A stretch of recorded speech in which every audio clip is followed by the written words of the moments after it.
friends have come to visit us for the week of the Peacemaker.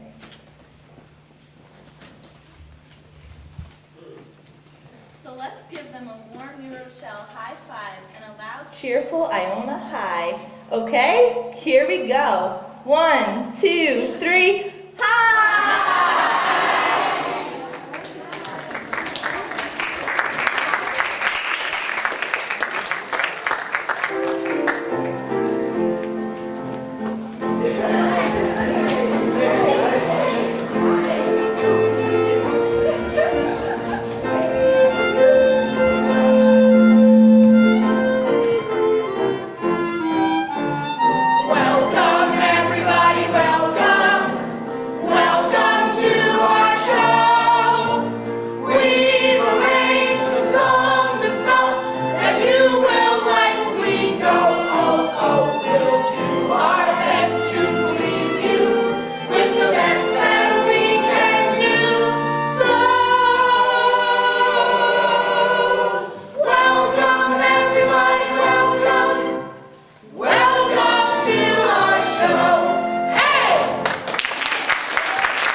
My mother decided she wanted to go to America. Salaries were much higher than in the Philippines. Many of her classmates had already left for America. A week or more across the Atlantic, you'd leave one world for another. We were seasick and we were in third class. There were times you just wished you were dead. The immigration officer sat at a podium like a judge. And to a child looking up, you know, it looked like he was in the sky.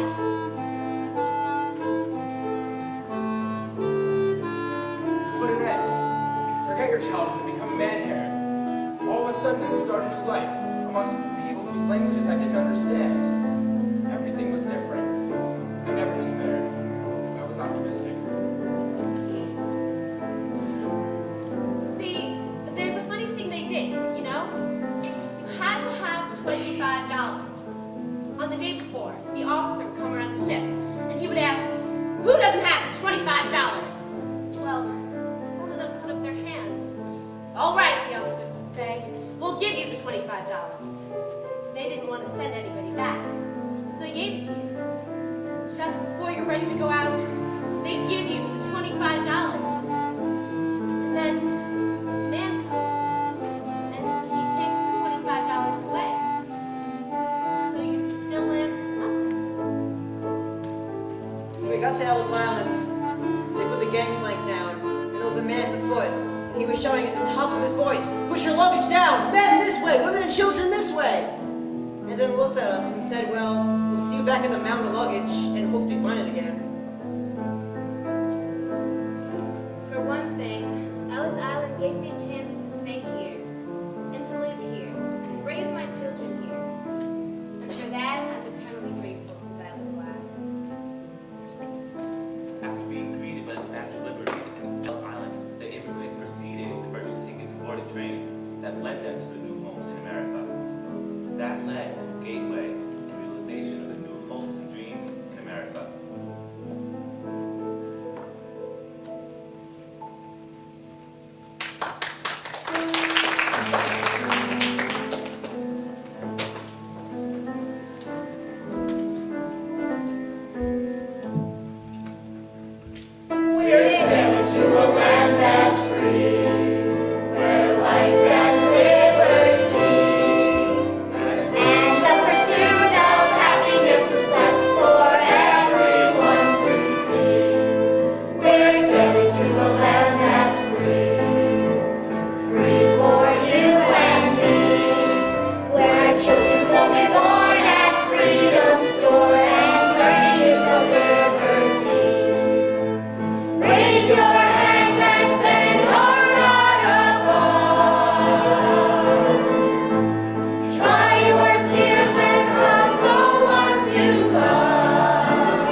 everyone.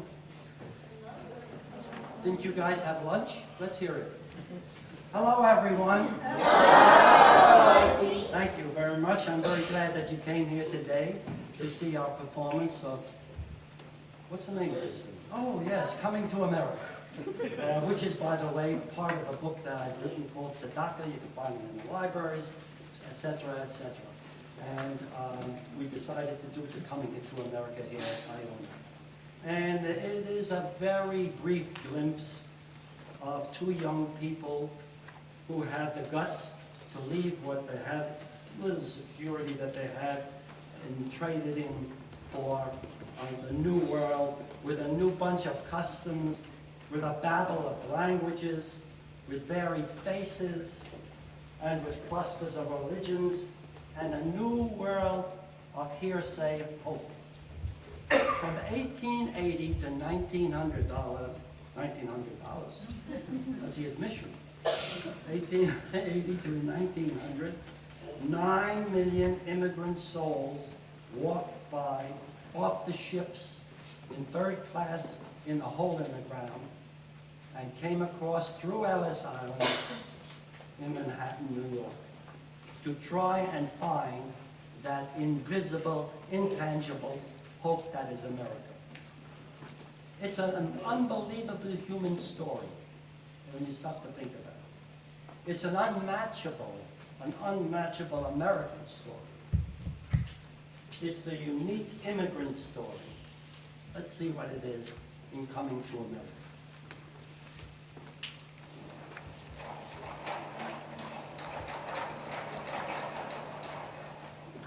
When I was 3 years old, 3 years old, you know how long ago that is? I was once a kid, imagine that. Now I'm only 85. Well, I was 3 years old, and my mama named Rivka, and my papa named Isaac, and I lived in a small town in Poland. Poland is a small country in Europe. Papa was a super bootmaker, and they kept dreaming day and night about migrating to America, A-M-E-R-I-C-A, America. And Mama was a super cook and a top-notch baker. And she also had the same dream, America, A-M-E-R-I-C-A. The two of them were deeply in love with one another. Even I, at 3 years old, could tell. Yes, wow, we.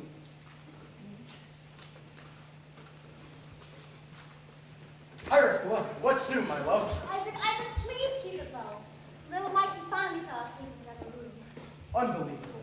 Here, Rivka, a bag of vegetables from Charlie. Thank you. Oh, no, not carrots again. What did you fix on Charlie's boots this time? He needed new soles. Well, next time when he needs soles, heels. Tell him to change his parent to cabbage. Cabbage at least makes a great soup. Rivka, please sit down.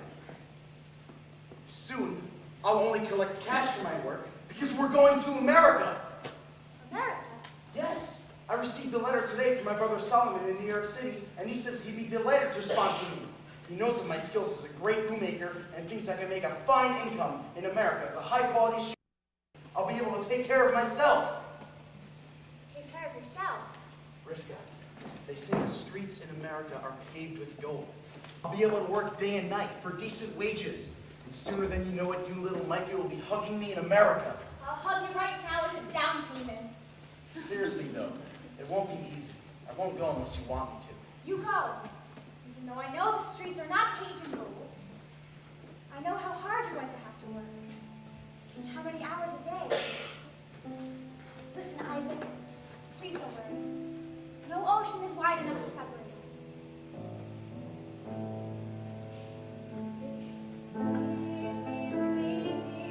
I'll never be alone, 'cause your love and mine are everything I know. Our joyful and sweet dreams will so blossom and bloom, because true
means true love is the two loves of Rivka and it means true love is the two loves of Rivka and me.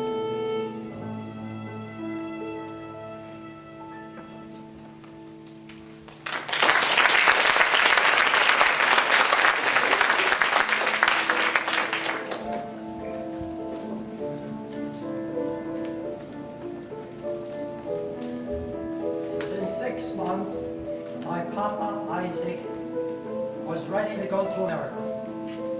He received the official papers from his brother Solomon in New York, and he bought his boat tickets. He packed his clothes and his shoemaking tools, but what he really wanted to take along wouldn't fit into a suitcase. His family. Saying goodbye was difficult, but remember, this is the love story of Rivka and Isaac. So don't worry, there'll be a happy ending. In the meantime, Rivka returned home to take care of her catering business and her little Mikey. Little Mikey, that's me, Wowie, that's me. Oh, when Isaac got to America, he opened up a new shoe store the next day.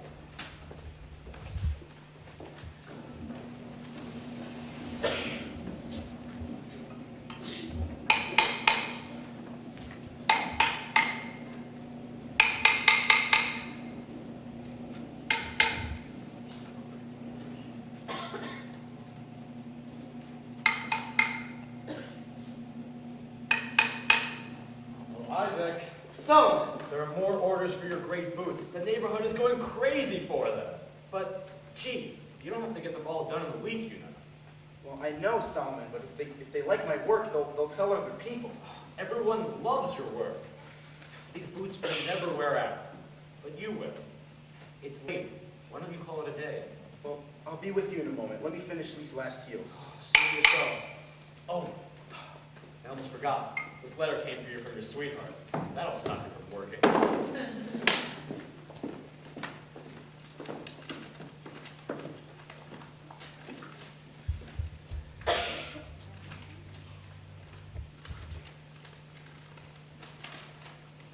My dearest Isaac, thank you for the beautiful letters and the money you've been sending.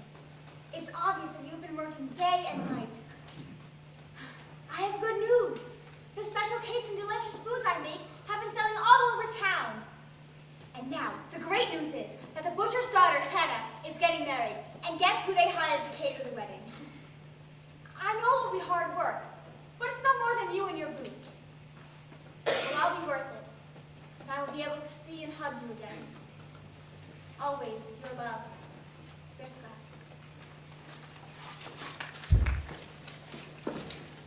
So Rivka became the Starbucks of home. And before she knew it, the money was filling up. And sure enough, one day she hit bingo. She received a final check from Isaac in America, and he sent along a picture of himself with his latest style boots. That means he was getting used to America, you know. Rivka promptly bought ship tickets and started packing a few, very, very few precious possessions. One of those precious possessions was a pushka. A pushka. In some parts of the world, a pushka is called an alms box, like in some churches, or a collection plate, or a donation bucket, or even a hat. A pushka is a little box where you collect pennies for people that have less money than you do. Strangers that have less money than you do. Sharing what you have with strangers is known as tzedakah. And tzedakah in Hebrew is a Hebrew word for caring and sharing. Interesting part, I did research on that word. And tzedakah is caring and sharing in Turkey. Tzedakah is caring and sharing in Arab countries. Even in America, you have to put pennies in the pushka because, believe it or not, there are poor people all over the world.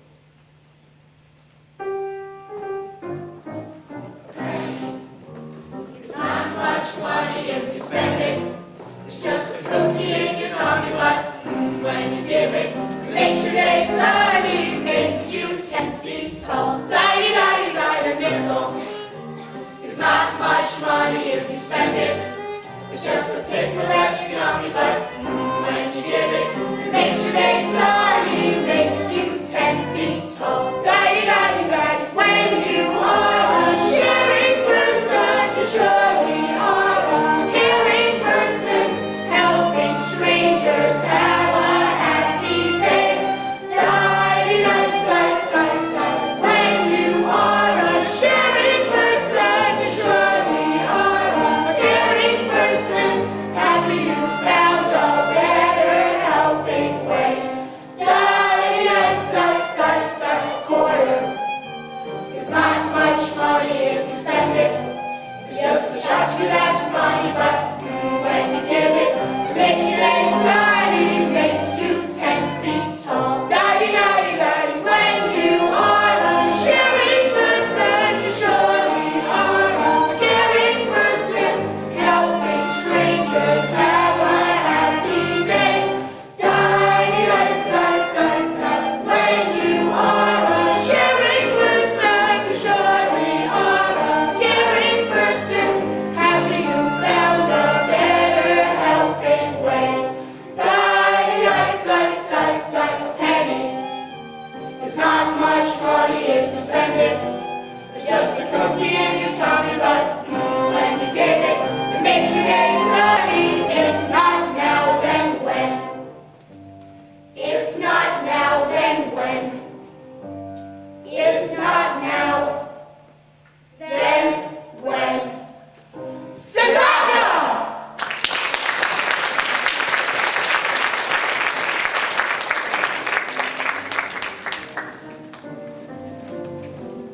So Rivka and little Mikey sailed across the Atlantic Ocean.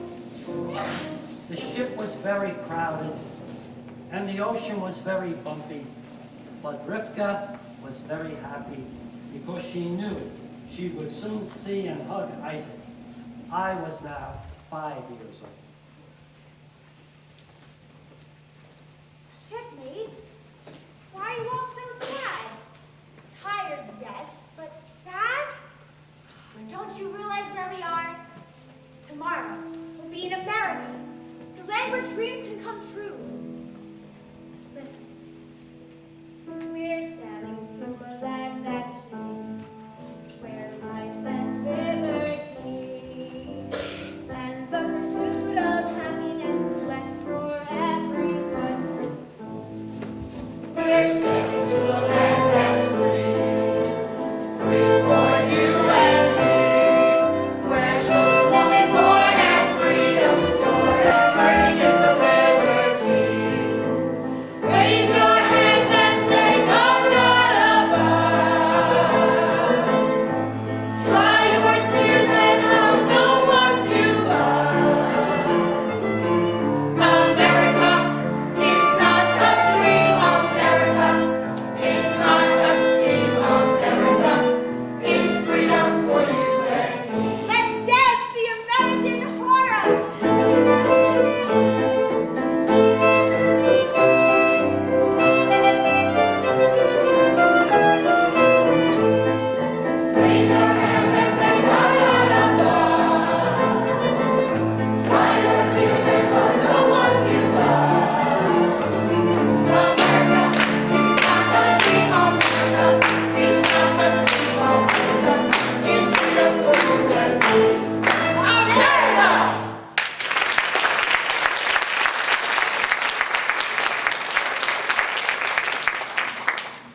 sea-washed sunset gate shall stand a mighty woman with a torch. Whose flame is the imprisoned lightning, and her name, Mother of Exiles. From her brazen hand goes a worldwide welcome. Her mild eyes command the air-rich harbor that Twin Cities frame. Keep ancient land, your story's pomp, cries she with silent lips. You're tired, you're bored, Your Hollow masses yearning to breathe free. the Wretched refuse of the teeming shore. send these, the homeless, Tempest tossed to me. I I lift my lamp beside the golden door.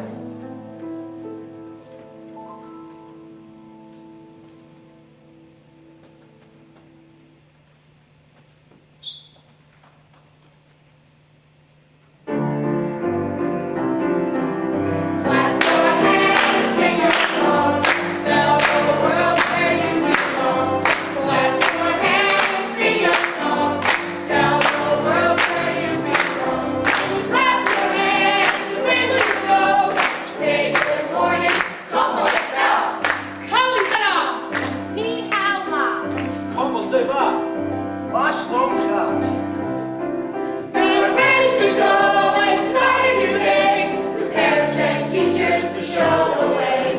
Clap your hands, sing a song, tell the world where you belong.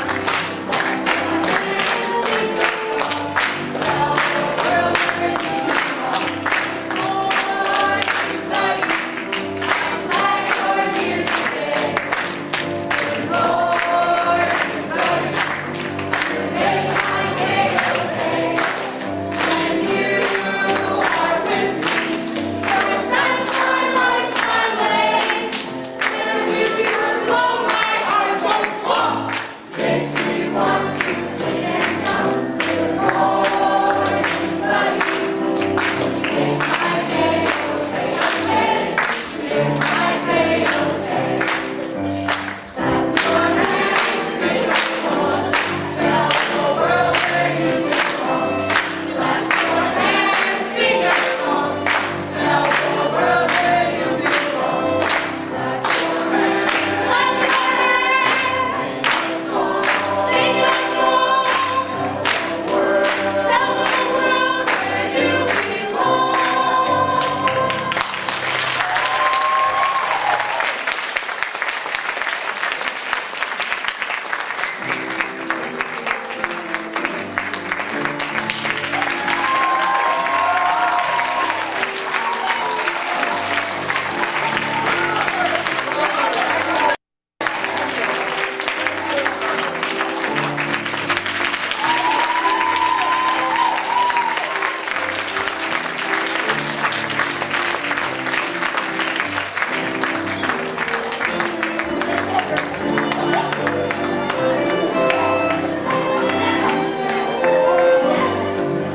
Can we hear another round of applause for our terrific performers?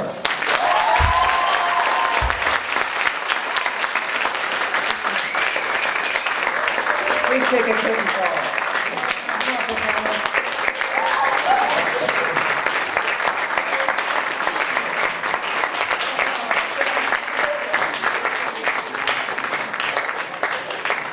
Our musical director, Catherine Wygant. Elle and Carol, okay. Our director, Simone Levy. And the genius and the life and the imagination behind all this, our very own Grandpa Mikee.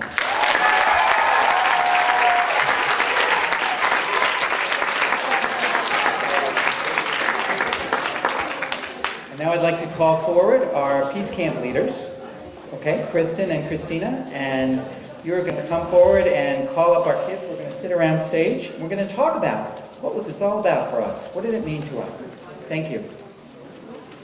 We're going to start with this row. If you guys can go up on the stage.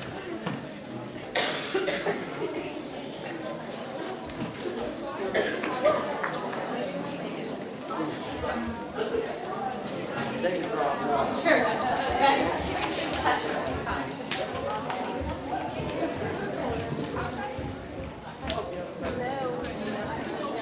Ladies and gentlemen, while you're waiting, this is not on the program. I want to tell you that these young men and women are from the high school in Oslo. They're in the drama club. And they all volunteered to do this for Iona.